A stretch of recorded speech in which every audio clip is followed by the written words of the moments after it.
I hate making these videos. I don't like doing this shit. Excuse me.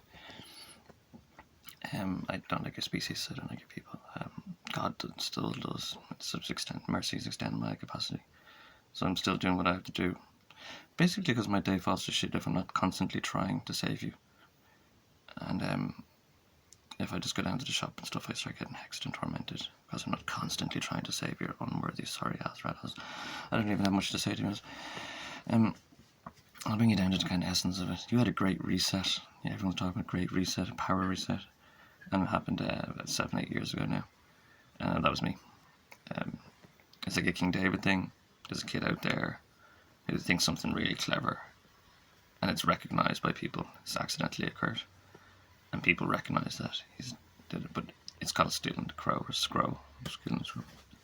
It happened like King David. It happens a lot. It happens in Ordinary. Actually, the Pope kind of sits around most of the day just kind of swatting Buddhists and stuff off the top of the mountain, you know what I mean? Because they get up there and they're like better than him, obviously, you know what I mean?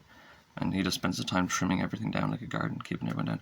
So there's a great big reset. I'm massively super powerful for like days. When I was down in Waterford, a week or two maybe. Mad stuff happening all around me. More so than usual because crazy stuff always happens around me. But and they flock out to you, you know, and they heard them say that they're going to flock from all over the world, and they did flock from all over the world. And, you know, and this is a predicament. So, like, what are we going to do with this kid? Do we befriend him? Like, it's one thing you're supposed to do, like they do in China. They just put him on a fucking throne, you know what I mean? They just give him a job and put him on a fucking throne. He won over everybody. He did something better. He was most pleasing to Lord or God. And, you know, laid it down like King David did and stole the crow or the scroll. And that was a great reset. So they all flocked out, and basically it was just rabid competition. Basically, the first one to tear me apart, whack-a-mole me to bits. And I didn't get the job. There's a few ways you could go about it. You know, you could give the kid a job. You could respect him. He's supposed to do this, probably.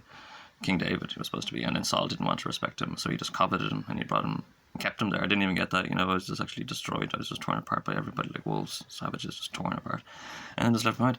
But you know, it's an irony. Like, this happens all the time, basically, in the Bible. This is not sophisticated. The Bible is constantly this. There's always a kid and he gets ripped off. There's a few ways of doing it, but it usually does get torn apart or whack-a-mole and destroyed. Just ripped apart, spiritually ripped apart. I mean, spiritually attacked in so many ways. It was very, very painful. So yeah, that happens all the time throughout the Bible. Someone gets ripped off, and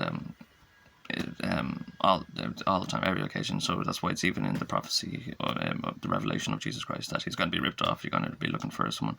There's going to be loads of powerful people out there, really powerful people out there. You know, everyone that ripped me off basically all took my power, took my potentials, took all my names and orreries, and took everything from me. So they're going to be parading around for years.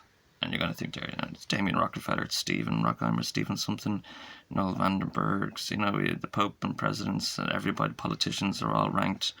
You know, it was one big cookie crumble rat race, you know, and yeah, this is like in the Free Guy movie. There's practically the potential to change everything and anything now under this capacity. They're not supposed to be tutelage, they're supposed to be supplying, they're supposed to be maintaining order and dissuading people from committing crimes and keeping people happy, enthusiastic. They just toy with you like for amusement, constantly, and particularly me. You know what I mean? A fucking nightmare of life, nothing. You know, so I can't get help basically because they can orchestrate the events that occur around me and they can just prevent me from getting help no matter what happens. I could go and cause some massive big witnessing scene, you know, like and Jesus went straight to work and cause that. I'd like the sophistication of it, the gospel's under my belt, so I didn't want to make a scene. And originally, I was very, very clever with the things I was doing. But yeah, no, seriously, not clever enough. Cretans get ripped off, basically. It's the same thing with Jesus, Cretans, because you're very high spirit and you're very beyond. Like, there's no such thing as sorrow. There's no such thing. You're beyond these ephemeralities in life when you're just like super fucking massively powerful and intelligent. So you get ripped off really easy, you know what I mean? Because people are still Slevini and Malkuthian, kind of, you know, and opportunist. So these, like Saint did, kind of, they very easily get ripped off. You know, you see this all the time in the Gospels. Jesus being nice to people and being friendly to people, and they just rip him off and sitting in the trees, like out of distance, because if you can see him or something, get away, and there's little games they can play, like we caught you walking in this hour, and stupid, really terrible, childish things. But anyway, you can't rip them off. That's the thing about it. You can't rip them off. They always get ripped off, but it always turns out you're not supposed to rip them off. And then it just spirals of cataclysms in the Bible. So it's just a spiral on the back of it. And so I see in Revelation, the kind of people say, oh, it kind of goes in loops and spirals. But the whole Bible is as well. There's constantly just churning and rechurning and returning. for one guy to get ripped off, and then Moses says to bring order, and you see this, like, Jesus was probably getting ripped off all the way out throughout Christianity, and Muhammad was sent to bring order and save Christianity, which they did, and Islam saved Christianity. Wiped Christianity and everything out under my orrery, so I'm not even sure if they replaced it.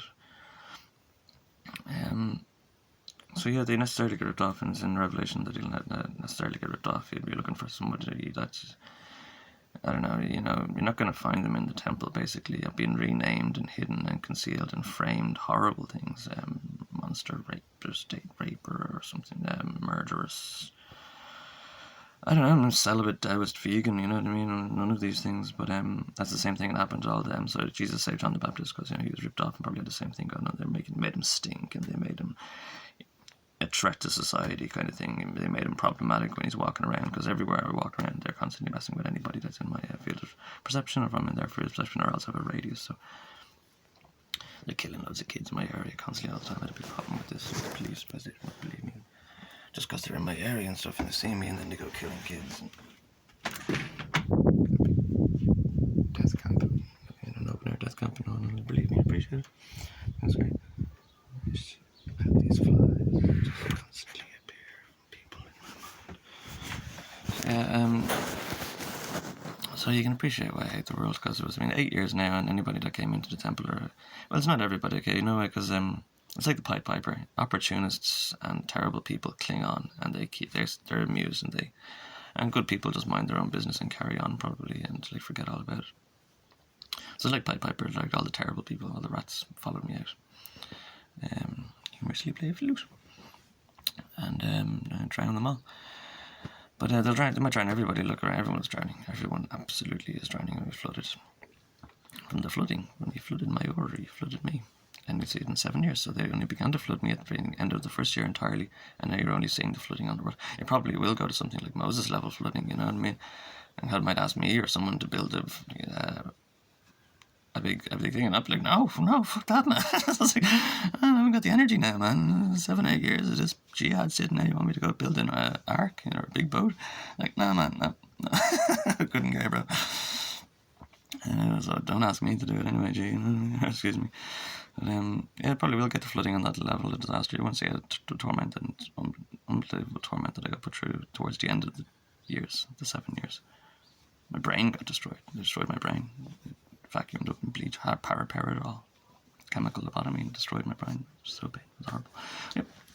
I was terrified. I was terrified for you. I was terrified it was going to affect my brain. It affects everything, and they just wouldn't listen to me. And they did it anyway, because you're such a clever species.